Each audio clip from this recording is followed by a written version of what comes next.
You're listening to The Globalist, first broadcast on the 28th of August 2024 on Monocle Radio.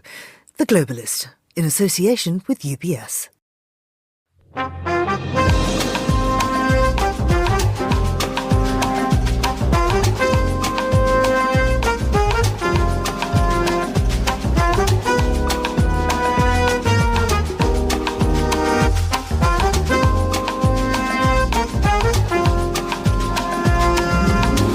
Hello, this is The Globalist, broadcasting to you live from Midori House in London. I'm Georgina Godwin. On the show ahead... Shortly, we will be introducing a 100% tariff on Chinese-made electric vehicles and a 25% tariff on Chinese steel and aluminum. As reciprocal punitive economic action against Beijing is taken by Canada, the US and allies, we'll ask what this means for the global economy. We'll get the latest from Libya, where attempts to replace the head of the central bank could have a long-reaching impact. We'll be in Tokyo to examine the question of who will take over as Prime Minister and what that choice will indicate about the future direction of the Liberal Democratic Party. Then, by the end of the week, the members of the European Commission must be decided. As some countries cut it fine, we'll ask what the hold-ups are and what the next 5 years contain for the re-elected head, Ursula von der Leyen. We'll have a rustle through the papers, a roundup of design news, and finally... There was this idea of putting the pictograms in a new dimension. It's not about signage anymore, it's more about pride. We'll hear all about branding the Paralympics. That's all ahead here on The Globalist, live from London.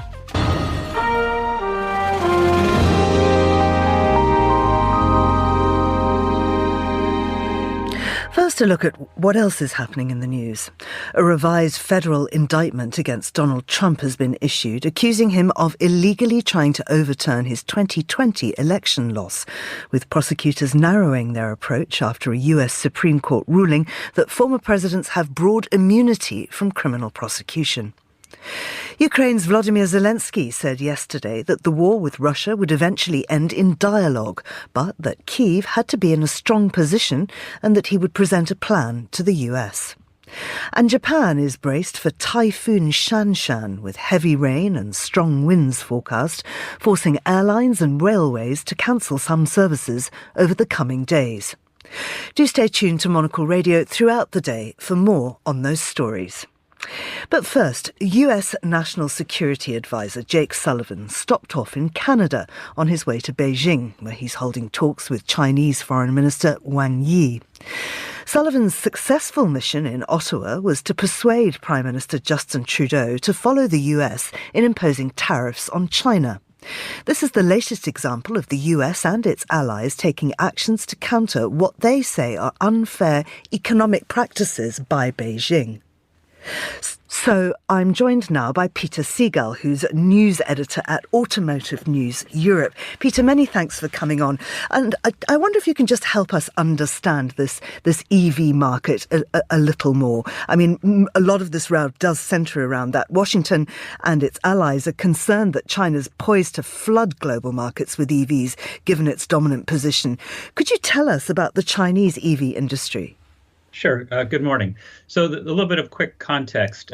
China joined the World Trade Organization in 2001, but according to Western regulators, it's continued to heavily subsidize strategically important industries, such as solar panels, 5G technology, and probably most important is the value chain for electric vehicles. You know, we're in the midst of a transition from internal combustion to electrification, and about 15 years ago, again, a lot of this is according to Western regulators who have investigated this, the Chinese put in place a comprehensive sort of nose-to-tail plan to win the war for the EV value chain. And this has taken the form of everything from favorable land acquisition terms for companies that build EVs and the components, preferential prices on raw materials for things like batteries, and even to outright cash injections, which is, these things are not allowed in most Western economies, and they say this gives China an unfair advantage. So China has been anticipating this transition for much longer than Western industries, which are more subject to market forces. And most Western automakers wish to continue selling internal combustion cars. It's what they know. It's what they've been doing for 100 plus years until the very last minute, whereas China has anticipated this. The other thing that's set off the alarm bells is you mentioned the phrase, I think, flood the markets. China has a lot of overcapacity in its factories. They are shut out effectively, at least of the U.S. market, because of the tariffs there. So they've turned to Europe to try to offload some of this extra EV capacity. So what we're seeing, especially with this announcement on Monday from Canada, is Europe and the U.S. sort of trying to, in some ways, close the stable door, because they are somewhat behind the Chinese on EV technology and producing EVs at an affordable price. The estimate right now is that the Chinese automakers can build an electric vehicle at least 30% cheaper than Western automakers. So you can see right there that there's a built-in advantage when it comes to consumer pricing. How important is car manufacturing to Canada? It's quite important. They have historic ties to the Detroit Big Three, especially around Windsor and that area. Magna, one of the world's largest suppliers, is based in Canada. It's not an insignificant market. It's smaller than the U.S., but and they also have what Canada is trying to do, because they have a lot of mining capabilities and resources, is trying to build their own sort of electric vehicle value chain involving raw materials and things like that. So this is quite important for Canada, and it does go in step with the Biden administration's recent sort of tariffs on Chinese EVs. And the rest of Europe? I mean, is the car market still booming, and is sufficient investment being put into the manufacture of EVs? Certainly from a government level, in Europe at least, it's starting to happen. The European Union is trying to figure out a way to prioritize things like semiconductors, which are very important for the power electronics in electric vehicles, to control the flow of electricity. Europe does not have the raw materials resources of China.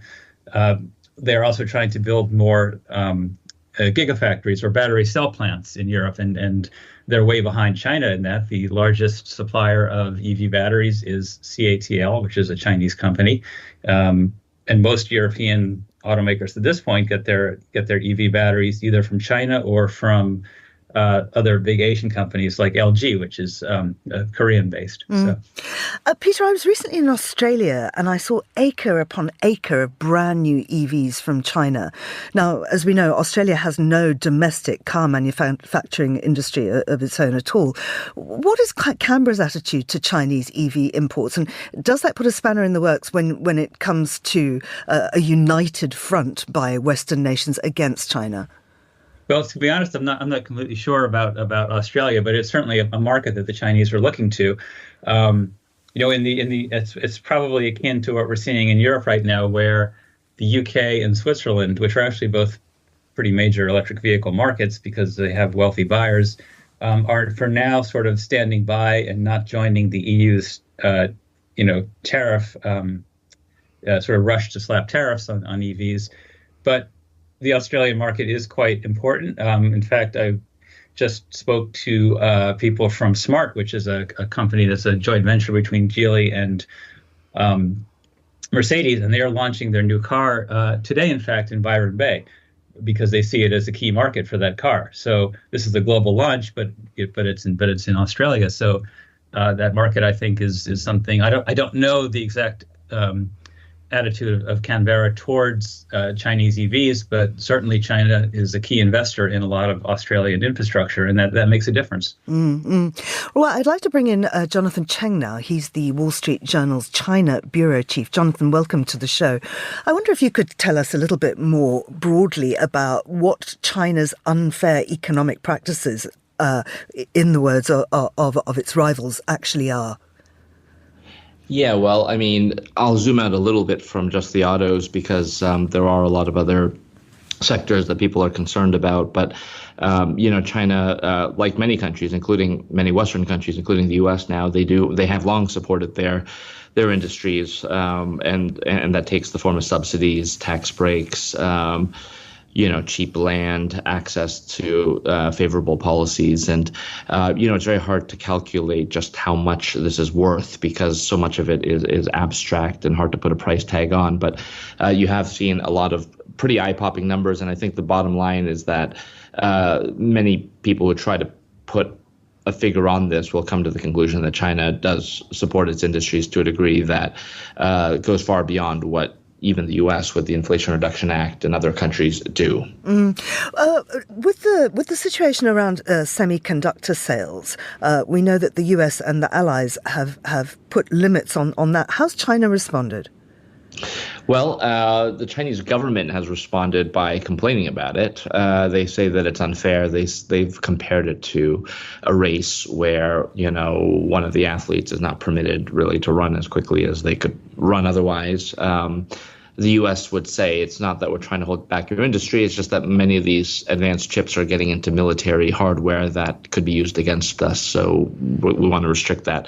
That's at the governmental level. At the company level, you see a lot of Chinese companies basically getting around that by getting their hands on many of these advanced chips through other channels. That may be through smuggling and other sort of gray market sort of means. And there's actually also another channel we've just written about with many Chinese companies accessing chips, advanced NVIDIA chips in particular, through the cloud.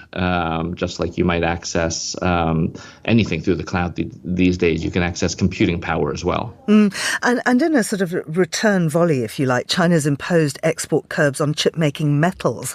I wonder if that, at this time of economic downturn, could backfire and affect the business of Chinese manufacturers.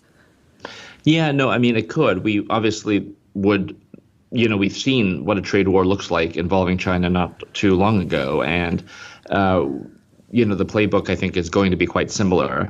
I think China recognizes that in some ways it's at a disadvantage. I think Donald Trump recognized that when he launched the trade war during his time in office, that they are limited in what they can do, partly because their economy is not as big, not as diversified as the U.S. economy. And, I think it will be interesting to see what happens if Trump is reelected, because China is going to face that same problem again. But this is definitely one of the levers that they do have, which is to restrict certain critical minerals. And they do have an outsized presence in some of these more arcane minerals that most people wouldn't know the names of. And finally, Jonathan, what do these actions then tell us about the relationship between China and the West? I mean, clearly the economic partnership is too big to terminate altogether, but how can it be navigated? And could Jake Sullivan, who's in Beijing at the moment, make any headway on this and improve the relations, or is it intractable? Yeah, I think at some level, most people on either side of the aisle, Democrat or Republican, would say that it is to some degree intractable because there's a difference in values. You could say that ultimately China feels like it's being held back by the U.S. and the U.S. would say that China is trying to undermine it and overtake it. And so you have this kind of dynamic that I don't think is going to change. When you do have Jake Sullivan in Beijing, as he is, as you noted, the language from the Biden administration is always to keep, things from going off the rails, to put a floor under things. There's no real sense that there's going to be a fundamental shift in the relationship, but can we at least mitigate some of the worst possible possibilities? Let's obviously try to rule out war if we can, and things that might put us on track to a war. I think the problem is, of course, that the Biden administration doesn't have much more time left on the clock. We don't know who's going to be the next president. If it's going to be Kamala Harris, then obviously there will probably be more continuity. But even so, I think right now, if you're China, you don't want to make any big commitments one way or the other, knowing that you're likely to get, you're almost certainly going to get a new administration in January, if not a change entirely in terms of philosophy. Jonathan, thank you very much indeed. That was Wall Street Journal's China Bureau Chief Jonathan Cheng, and we also heard from Peter Segal, who's news editor at Automotive News Europe. This is The Globalist.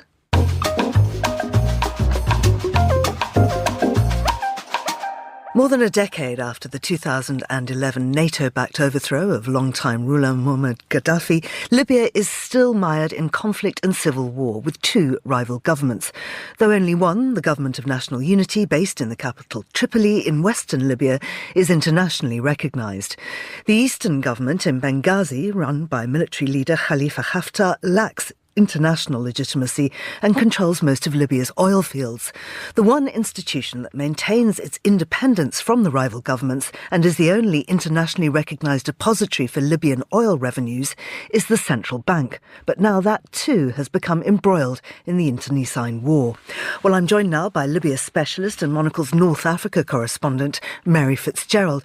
Mary, many thanks for coming back on the show. This started because there were attempts to replace the head of the Central Bank of Libya, the CBL. Can you tell us more? Yes, indeed. So Sadiq al-Kabir, the governor of the Central Bank of Libya, has been in that position since 2011. I call him the great survivor of Libyan politics because there is no other public figure with a key position who's been in the post for that long. And what has happened in recent months, and certainly over the last year, is that the relationship between Kabir and the Prime Minister of the UN-recognized government, Abdelhamid Dbeibeh, relations between the two have become extremely fraught. And what we've seen happen over the last week or so is this power struggle that's reflecting wider power struggles in the country, basically converge on the leadership of the central bank. So the Dbeibeh and another entity in Tripoli, the Presidential Council, have moved to replace Sadiq al-Kabir. What's ironic, however, is that the man they chose to replace Kabir, Mohammed al-Shukri, he has publicly said he will only take up the position if there's political consensus for his appointment, which there is not right now. So the UN mission to Libya has basically declared this a unilateral decision, has appealed for them to row back on this decision, because right now the tensions in Tripoli are at fever pitch. And has this involved violence at all?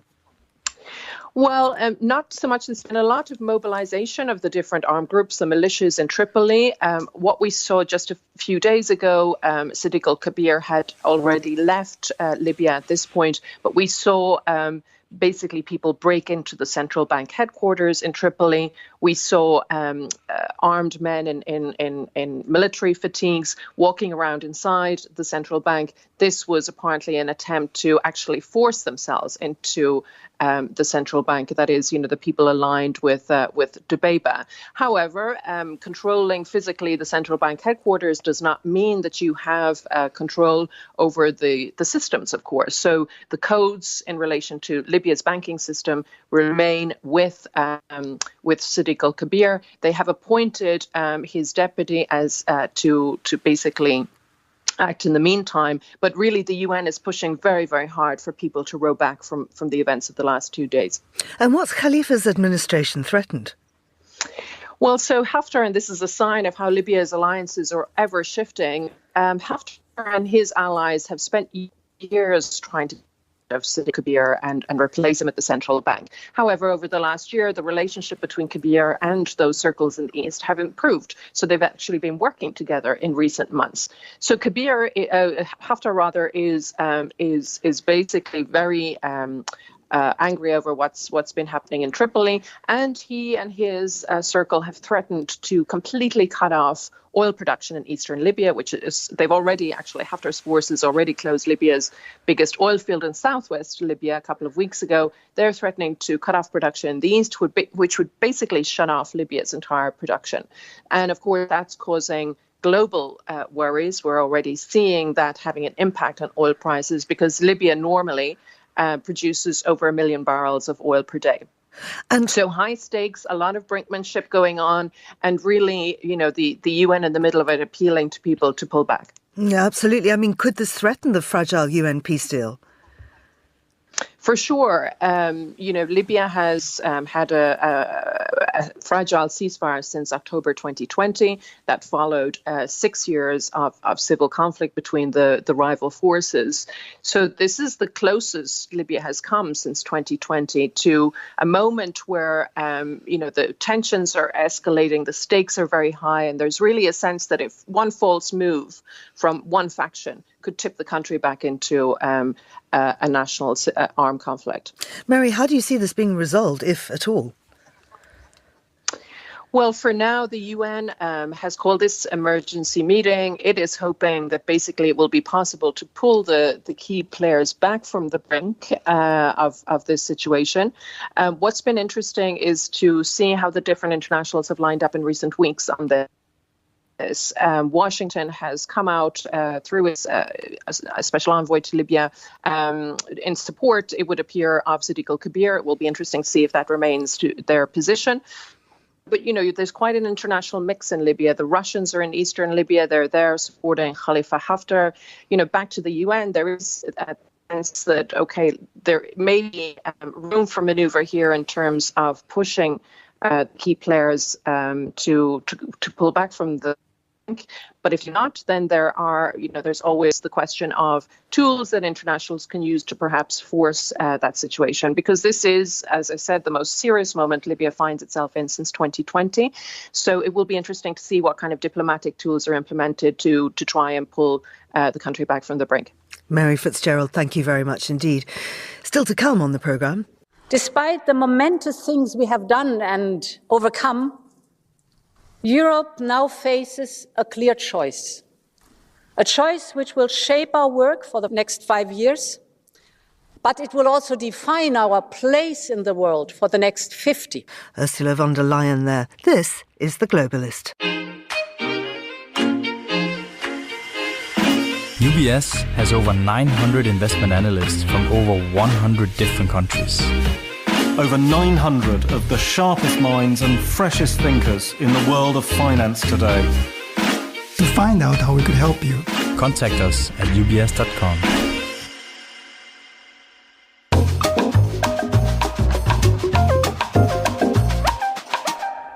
Let's continue now with today's newspapers, and joining me in the studio is Latika Burke, who's a journalist and an expert in geopolitics. Good morning to you, Latika. Good morning, Georgina. Let's start off in the US with Kamala Harris and Tim Walz. They are going to give their first sit-down interview.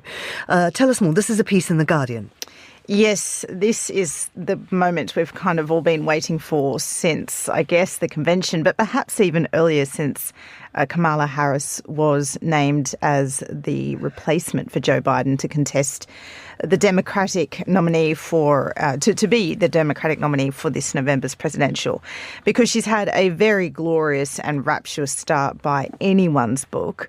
But that has been all pre-scripted media opportunities. She's pulled off the convention, she's done some speeches, but what she has not done yet is sit down to give a big interview or hold a press conference. And you've seen Donald Trump really targeting her on this and saying, well, here's me, I can give press conferences. Now, Georgina, put to the side that those 90-minute press conferences aren't exactly forthcoming in sense a lot of the time, and they can be quite rambling affairs. But nevertheless, he does stand up and take questions, and it's not something Harris has done. So she has announced her first interview. Well, CNN has announced her first interview. It will be conducted by CNN anchor Dana Bash in Georgia at 9 p.m. Eastern Time on Thursday. So if you're like me, you'll probably be pulling another all-nighter to stay up and watch what will be a blockbuster event, because, Georgina, there's going to be a lot of questions to ask Kamala Harris. Just how much of Biden-Harris policies will she continue in the Oval Office? Or how much will she seek to put a stamp on what could be different? And I think there's a couple of key areas here. Of course, the most controversial is Israel and Gaza, and she has tried to find points of difference in her messaging, but policy-wise, will she actually have a different policy? They're some of the tough and thorny questions that she does need to answer, and the fact that she has not wanted to do this suggests a nervousness around the Harris campaign about whether she can handle some tough questionings. And I guess the final point to make is her choice of media outlet. It's CNN. This is one of Trump's red flag media networks. I mean, he hates them all, but CNN in particular. So you can expect to see what is already a very polarised media environment in the United States target that as well. And to say nothing of the debate, which may or may not go ahead now. Well, Trump is now saying it will, but, you know, Trump does say a lot of things on and off, doesn't he? But I'm also very much looking forward to that debate. That's on September 12, I think, is it? September 11 or 12. 10, it confuses me, Georgina, because you and I, of course, if we want to watch these things live, have to stay up till about 2 or 3 a.m. and then, of course, it's the next day. So I may be befuddled on the exact date, but it is very soon. It's nearing. And that could be a real game changer moment because, of course, it was the first debate between Donald Trump and Joe Biden that upended this entire race. Absolutely. I mean, it's one of the most significant events in US political history. Now, Keir Starmer gave a big press conference yesterday and then flew off to Germany. The Telegraph reports on this. He's asking Germany to give British business advantageous treatment. Tell us more. Yes, this is in all the papers today. It's been released ahead of time, and Sir Keir Starmer, after standing up in the Downing Street garden yesterday to warn us all that pain is coming in the October budget because, shock horror, things are so much worse than even he imagined. And that policy light agenda that he offered going into the election, well, now we begin to see the shape of it, and it does mean tax rises are on the way. Well, after that bad news, he's headed to Germany, and today he's going to meet Olaf Scholz, the German Chancellor, in Berlin, to talk about a way that I guess it's Europe or Germany could give British businesses some advantage.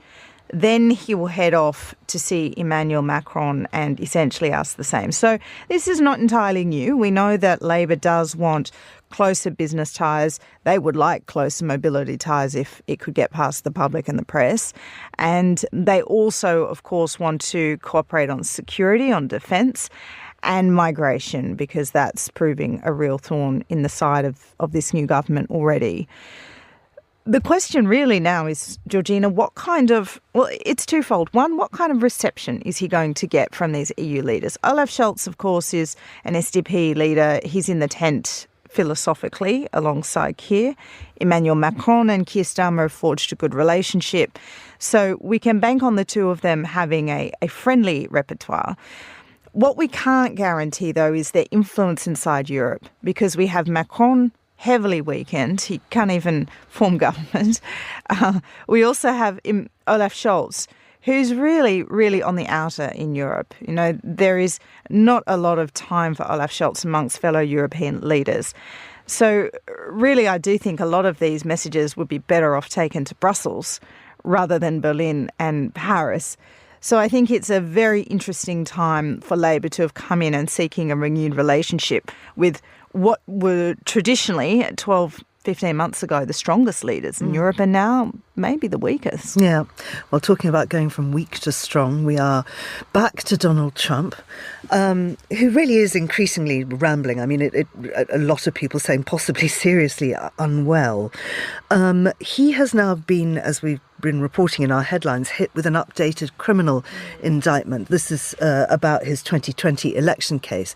Just run us by what's happened there. Well, it's a long and convoluted case, but you might remember that Jack Smith, special counsel, had already filed an indictment against Trump for seeking to overturn the 2020 election. Now, we had that Supreme Court ruling, which said that presidents are immune from their actions in office.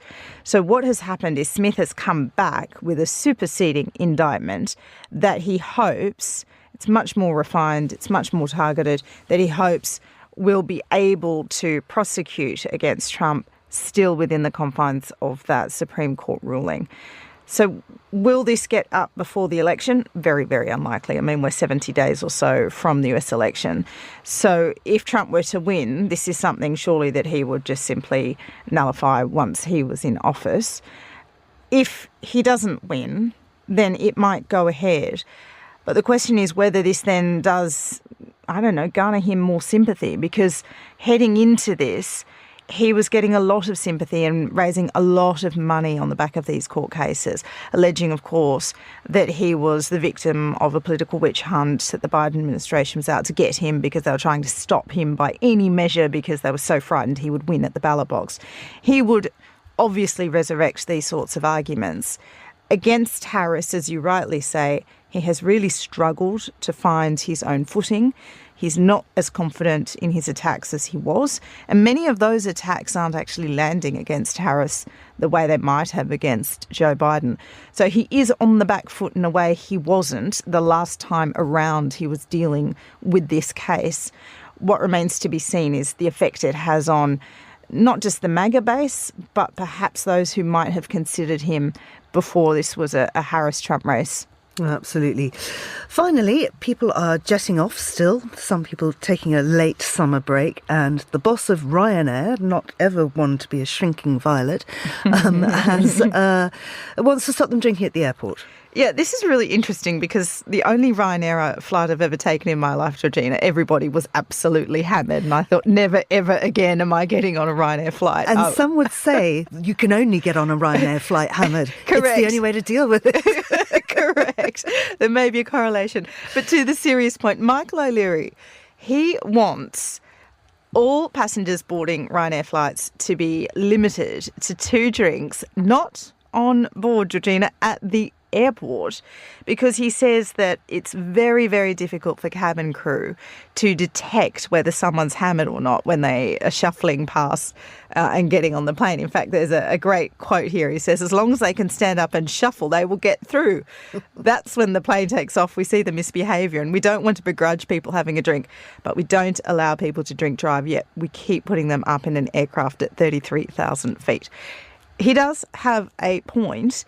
But you can buy a lot of grog on Ryanair flights, as I've witnessed myself. So that would also be something. And just how would you enforce it? Yeah, look, I mean, if you go into an airport lounge, you obviously have unlimited alcohol at your disposal. There's nobody there that's going to check whether you can have 1 or 2 champagnes. Now, I mean, in the BA lounge, for example, they QR code you. So you could be ordering bottles and bottles before they really put face to name about who's drinking what. You could also be decanting it if you were that sort of person. I would never do that, of course. And then, of course, there's nothing to stop you in the airport just going from bar to bar and having 1 or 2, and the staff would never know that you've already had 1 or 2 before. So it's a nice line. I'm not sure how practicable that is in reality.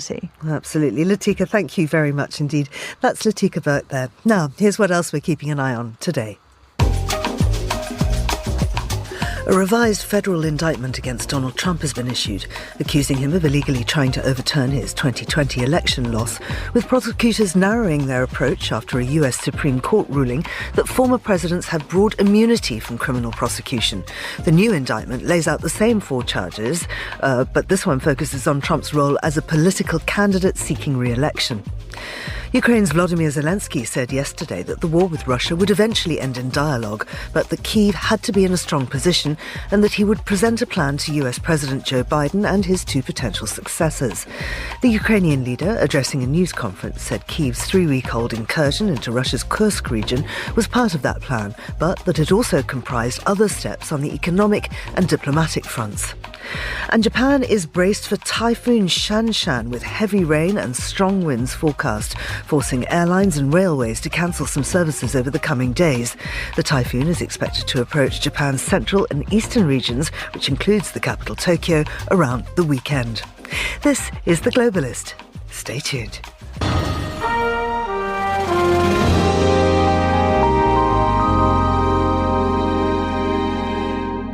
Fumio Kishida was elected president of his governing Liberal Democratic Party and became Prime Minister of Japan in 2021.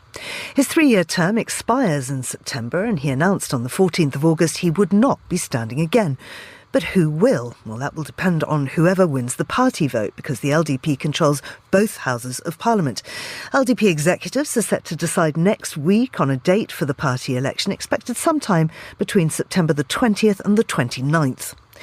Tomohiko Taniguchi is the Special Advisor for Fujitsu Future Studies Centre and the former Special Advisor to Prime Minister Shinzo Abe, and we're delighted that you can join us now, Tomohiko. Remind us why Kishida is not standing again. It has nothing to do with his policies of any kind, but everything to do with the declining popularity ratings that he has had to see from the general public.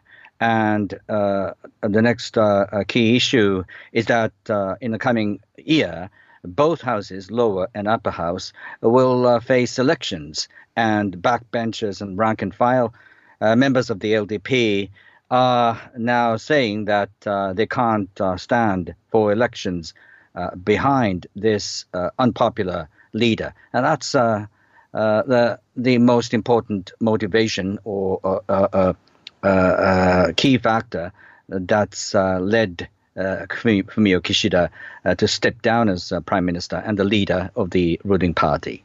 So what are the three different axes of conflict within the party that will determine who actually goes forward? I would say there are, as you say, Georgina, three. One is to do with economic policies. Japan's running a huge amount of fiscal deficit, and there are two schools of thought. Growth counts most, and growth will mend every ill, including those fiscal deficits. And the second axis, if you like, is how to approach China, Japan's gigantic neighbor. There is a school of thought among those candidates who say that dialogue is most important. And the next school of thought, if you like, would say something like Ronald Reagan said, that peace through strength is the only way for Japan to go when it comes to dealing with China. The third, if you like, is about constitutional revision. Unlike the UK, Japan does have its written constitution, which has never been revised at all since its enactment after the Second World War. And its uniqueness lies in a special section that stipulates that Japanese armed forces, if you read it literally, are unconstitutional. And there are candidates who say that Japan's armed forces must be made legitimate by adding a phrase or so to the constitution. Those are the fault lines, if you like, that could divide the candidates. And is there one candidate that stands out as most likely to succeed? That's one of those questions that you might want to ask. I understand that, but it's really difficult because the Japanese public opinions are fluctuating, and the members of the LDP are reading tea leaves. And so from now on until the voting day set in September 27th will be the likely day. There will be fluctuations in the opinions within the party rank and file members, and the legislators, lawmakers, will have their own votes, but those lawmakers will have to be looking right and left and so on and so forth, reflecting the public mood prevalent at the time. Tomohiko, thank you very much indeed. Tomohiko Taniguchi there, who's a Special Advisor for Fujitsu Future Studies Centre and former Special Advisor to Prime Minister Shinzo Abe. This is Monocle Radio.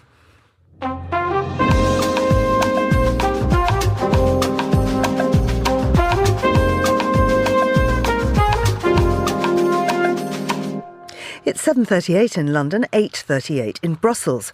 After winning a second term at the top of the European Commission, Ursula von der Leyen now has another challenge, putting together the rest of her Commission before Friday's deadline. Of the 27 EU member states, 22 have so far put forward their choice of Commissioner designates to von der Leyen, but Belgium, Portugal, Denmark, Italy and Bulgaria are the remaining 5 that have yet to announce their choice. Well, Suzanne Lynch is Global Playbook author and associate editor at Politico in Brussels and joins me now. Suzanne, it's lovely to have you back on the show. I wonder if you could tell us how the internal dynamics of the European Commission have changed since von der Leyen's first term. Yes, I mean, von der Leyen had about a 44% representation of women in the first commission when she took over 5 years ago. But now that looks like it's going to be whittled down to around the 20% mark. So for someone who has spoken about the need for gender diversity, this is not a good look for the Commission President. Her problem, however, is that, legally in the EU treaties, there's nothing that says that countries need to nominate a female commissioner. And what she's seen over the last few months is effectively different member states defy her request to put forward a woman and a man for a commissioner post. And as you explained there, I mean, most of the countries have put forward men. They have said they're not for turning and have effectively said that, von der Leyen doesn't have the power to change their minds on this. So it really is a conundrum for the Commission President, who's just back now in Brussels ahead of this Friday deadline for when countries have to nominate their commissioners. And can you describe the intricacies of putting a team together? What's the process? Yeah, I mean, so each country can nominate a commissioner to go to Brussels. There are 27 commissioners, and that includes von der Leyen herself, who is effectively the German commissioner. She's a German national. But then von der Leyen, the Commission President, does have a lot of power in terms of which commissioner, which portfolio goes to whom. So she can decide who gets the more coveted Commission posts. One of the issues facing the European Commission as the EU has got bigger is that you now have 27 different portfolios. And there's been lots of theory written about this, that maybe those numbers of commissioners need to be reduced, that it doesn't make sense to have this number of commissioners, that there is overlap. But there is definitely a kind of a 2-tier or even 3-tier system. Some commissioners are more important than others. That is the reality. So somebody who has the competition portfolio, who makes decisions about antitrust and big competition cases across the EU, they have huge power. Similarly, with a lot of the finance-focused portfolios. So she has it in her gift how to divvy those portfolios out. So the implication now is, and we are hearing reports that in the last few days she is scrambling to try and get some countries to change their mind, or the remaining countries to put forward women, that she has got some leverage there, that if a country puts forward a woman, and that they may get one of the more powerful portfolios. And what are the hold-ups about these 5 countries that haven't yet named anyone? Well, a couple of them are to do with either coalition agreements, a coalition government, or in some cases where they don't have a government. So Belgium, for example, Belgium is still trying to put together a government. It had its own national elections back in June when those European elections took place. So now it's looking like with Belgium, it's not a priority for Belgium. They're trying to put their government together. So it looks like, we don't know, but that the current holder of the post, Didier Reynders, the Belgian commissioner, he may get nominated. Now, there's also a quirk in this that von der Leyen had said back during the summer that countries that are renominating commissioners don't have to adhere to gender balance. So Didier Reynders, for example, would be an example of this. Because he's the Belgian commissioner who's coming back for another term, he can be a man. There's no obligation for Belgium to nominate a woman. And actually, in fact, most of the countries who are sending back commissioners, as it happens, only one of them is a woman. So that's also impacting the numbers. The other country which is having electoral problems is Bulgaria. They have had a huge number of elections over the last few years, and they are in the middle of another kind of political crisis. Snap elections have been called in October, and now they have yet to put forward a commissioner. However, it's a possibility that their current commissioner, who is over the innovation and research portfolio, that she's a woman, may be renominated. So that would be obviously a female candidate there. Von der Leyen had many issues to deal with in her first term. What are the challenges she faces during the next 5 years? Well, I think the next 5 years are going to be definitely more difficult for von der Leyen. In her first 5 years, she was almost immediately dealing with the COVID pandemic. And then we had the war in Ukraine, and that has really dominated events. And I think she was widely praised eventually after a very slow start for, the COVID response. And then, of course, working very quickly on what she can control in the Commission, which is things like sanctions on Russia. The Commission worked very quickly, particularly in conjunction with the United States, to really try and punish Russia out of the gate when they launched that full-fledged invasion of Ukraine back in February 2022. This time you've got other issues. One will be the issue of enlargement.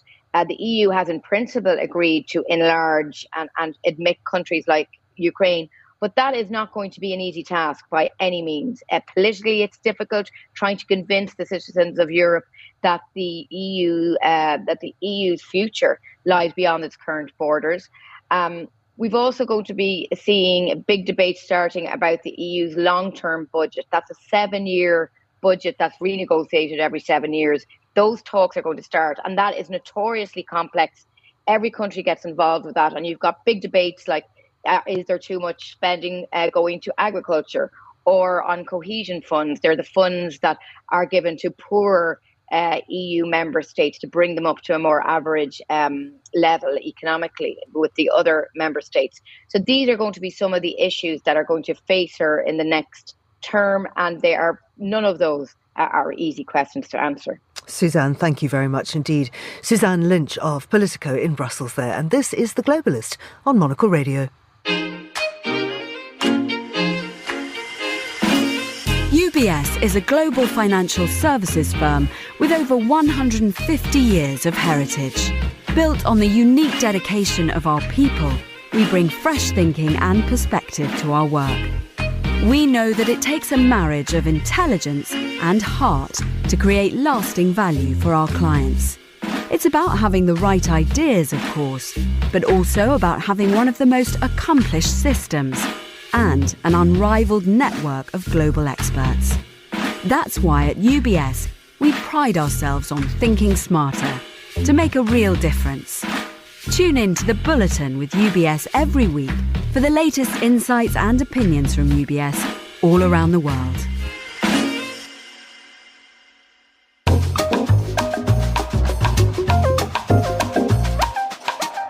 Well, it's time now to talk design news with Samantha C., who joins us from Paris. Samantha, good morning to you. London Design Festival's coming up. What projects particularly caught your eye in that? Well, London Design Festival is coming, and one of the projects that have really caught my eye is a collaboration between London eyewear brand Cubits with 9 other designers across set design, fashion, and fine arts just to imagine their dream frame. I mean, I'm a glasses wearer myself, so I'm particularly interested in seeing what designers such as Faye Toogood, Inkia Laurie, and David Shrigley have designed and what they consider to be the perfect pair of specs. I'm also interested in seeing how their aesthetics will be reimagined, on a different platform and a different material that they're used to working with. And there's going to be a ton of unusual materials, new anthropomorphic shapes and, other surprises. So I think that's definitely something I've got my eye on. And where will we be able to see that? We will be able to see this at Cubit's new Islington outpost. And I believe that's going to be sort of transformed into like a gallery for glasses. And what's really great about this project that I particularly love is that it is going to be like the proceeds are going to be donated to a charity called Create, which addresses loneliness with art. And as we know, loneliness is a big epidemic that is hit across all demographics. So I think this is a really great collaboration between art, eyewear, and loneliness. Now, tell us about an Indian collectible design gallery making a London debut. Yes, so Equode is making its first London debut at PAD this fall. Previously, it had shown at PAD Paris and has been very well received. In 2023, last year, it was one of the most talked about booths at the fair and was awarded the prize for contemporary design. So for this fall, we're going to see the design gallery debut at PAD London with new pieces by designers including American designer Kelly Wessler, French designer Florence Louise, and Belgium design studio Destroyers Builders. Now, these these designers have all been selected to work with artisans across India, which I think is really fascinating. They're so established in their countries and so established using particular materials and silhouettes and whatnot. And to be able to see, to bring on Indian techniques, I think will be really cool. So what we'll be expected to see will be 3 new works by Kelly Wester, including solid bronze casting and copper enameling. This is a great sort of preview into the upcoming Full Soul exhibition with the gallery in Mumbai in 2025. We're also going to see new works by destroyers builders with a collection of coffee tables, wall-mounted mirrors, and a sconce light that explore the use of metal repoussé. So I think, definitely I think what's interesting is this speaks to a larger trend of India's emerging soft power and reshaping what Made in India means to a Western lens. The diaspora is emerging as a new cultural juggernaut and is gaining momentum for its soft power. It's moving away from this idea of if that, an item is made in India, it's got to be a low-value product, which has been commonly and unfairly associated with India. I definitely think, with things like the gallery that's going to be showcasing in Pad, we also have, couturiers such as Gaurav Gupta, who have dressed Cardi B and Megan Thee Stallion, have really given a new rise to Indian soft power and a new global audience to appreciate it. Let's have a very quick look now at Paris Design Week, which is coming up from the 7th of September. There's a new sculptural installation piece. Yes.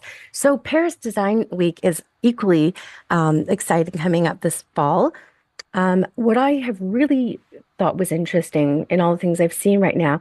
So Maison Parisienne is going to be presenting artisanal woodworker Pierre Renard, and he's going to be doing an installation at the Hotel de la Marine in the beautiful 8th arrondissement in Paris. And so he's debuting a new piece called Escale, and it's going to be set in the heart of the hotel, right below this beautiful stunning glass roof designed by architect Hugh Dutton. So what's really cool about this is that it's this large scale seat that's sort of reminiscent of a hammock, and it cocoons, the sitter. It's very large and invites sort of moments of quiet contemplation and, to remember to slow down in the midst of a busy city. We're all running around, we're all busy. Sometimes we just need to take a bit of space for ourselves. And I think that's what's really interesting about this piece. Excellent. Samantha, thank you very much indeed. That's Samantha C. And you're listening to The Globalist on Monocle Radio.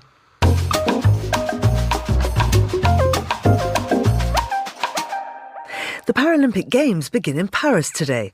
Monocle's Maylee Evans spoke with the creative team at W. Conran Design on how they forged the Games' visual identity and how their icons have made Olympic history. Take a listen. This year's Paralympic Games invites over 4,000 elite athletes with disabilities from around the world to compete in 549 medal events. Starting 2 weeks after the Olympics, one of the event's challenges is to continue momentum. And one way to do this is through design. This year, both the Olympics and Paralympics are unified, sharing a consistent visual identity that carries across both games. I caught up with some of the team at the studio W. Conran Design to find out more. We first hear from Jean-Jacques Charret, the company's creative director. We developed a brand visual identity for both. The idea was not to differentiate them, but to say that they have the same rage to win gold.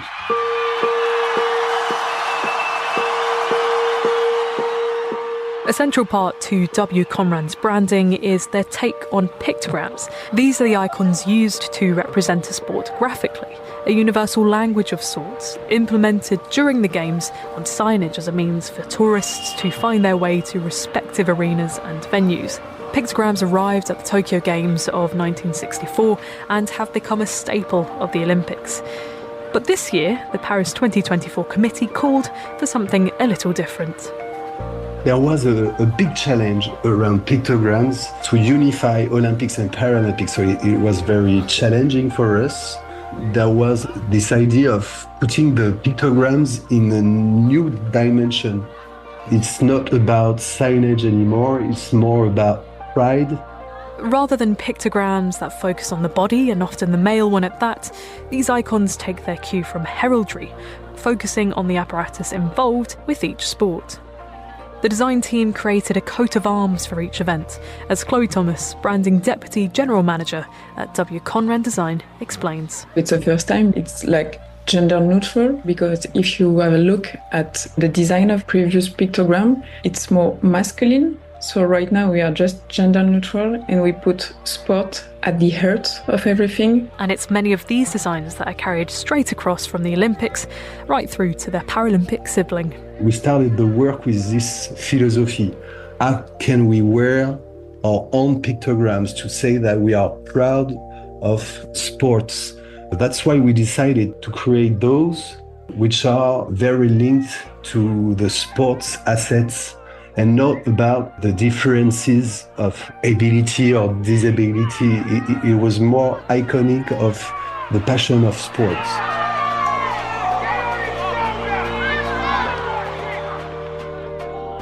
Though there were ambitions to have identical coats of arms across all sports, in some instances this proved rather difficult. Our first ambition was to have a common pictogram for Olympic and Paralympic, and sometimes we didn't succeed to do that because of specific assets that are not common for both competitions. For instance, the wheelchair rugby is very different from the rugby asset because it's not the same ball, there's a wheelchair, etc. So we have some differences, but most of the time we succeed to do a common pictograms for Olympics and Paralympics. Keeping this consistency in branding ensures a continuity of graphic identity on backgrounds, which is very important for viewers tuning in from around the world. But this reuse is also financially savvy too. It means a reduction in the amount of rebranding of venues and spaces for the Paralympic Games. The hoarding, banners and signage across the city need only a small tweak. Regarding signage, it's the first time in history that you can see a new brand block that has been created. You have all of the Olympic and Paralympic sign, plus Paris 2024 in the middle, which means that we didn't have to change the signage. We just have to stick and replace some of the elements that are different from venues on one or other events. One character that has captured the hearts of many at the Paris 2024 Games is the official mascot. Now, these are usually entirely different characters for the Olympic and Paralympic Games, but this year's mascot carries across both events, the red triangular frige. It's a nod to the Phrygian cap, an emblematic accessory of French revolutionaries. The Olympic model, Ollie, and its counterpart, Para, are nearly identical, bar one visible difference. The mascots are the same. They are not animal, they are not human, they are gender neutral as well. But you can see on Frige Para a visible disability, which is new as well. And it's this difference that has proved popular, especially when it came to plush toys. When the mascots were launched, Para was out of stock before Ollie, so it was a huge success for us, and it helps children to have discussion with them around disability and showing that everybody are the same and that we can talk about it. We had a huge program in France around that, and the mascot was key for those discussions. So as the French capital gears up for another round of elite sports, don't be surprised if it all looks rather familiar. For Monocle, I'm Ailey Evans.